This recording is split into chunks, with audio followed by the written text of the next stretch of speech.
So here we're going to use the ratio test on question 3H. Again, our ratio test formula is up at the top here, ratio of an plus 1 over an, and we're looking to see if it's less than 1. So setting up the an plus 1, we're going to take that expression in h, and we're going to get n plus 1 plus 1, so that's going to be plus 2.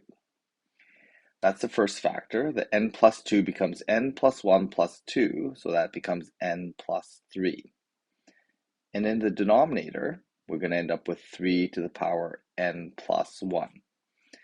So there is a an plus 1 term, and then the an term is just going to be what we have here, n plus 1, n plus 2, and then 3 to the power n. So I'm going to group my n's together and my powers of 3 together. I'm also going to make sure I make note of the fact that that extra plus 1 is not allowing me to cancel the 3 to the power n's. And if I account for that, then I'm going to be able to count for the right number of factors. So I'm going to simplify this into one fraction. So limit as n approaches infinity. The numerator, I'm going to have n plus 2, n plus 3. In the denominator, I'm going to have 3 to the power n, and I'm going to have an extra time 3 from that plus 1 in the exponent.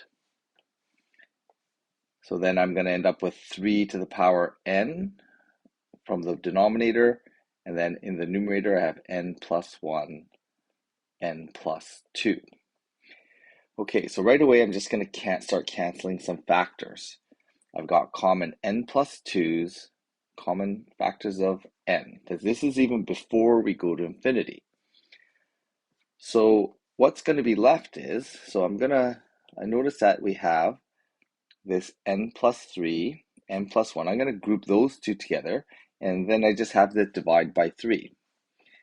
So when I do the limit now, the limit as n approaches infinity, I have the 1/3 part, so I'm going to put that aside, 1 divided by 3. I also have that part that I've highlighted in green.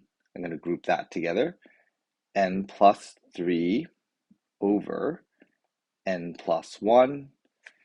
Okay, I can apply my limit now. This is going to be equal to 1/3 times the n plus 3 over n plus 1 becomes 1. So we end up with the limit is equal to 1/3. So what's my conclusion then? Well, I know my limit is less than, and we could put absolute values around that as well, because if it was negative 1/3, this would be the same result. It's less than 1.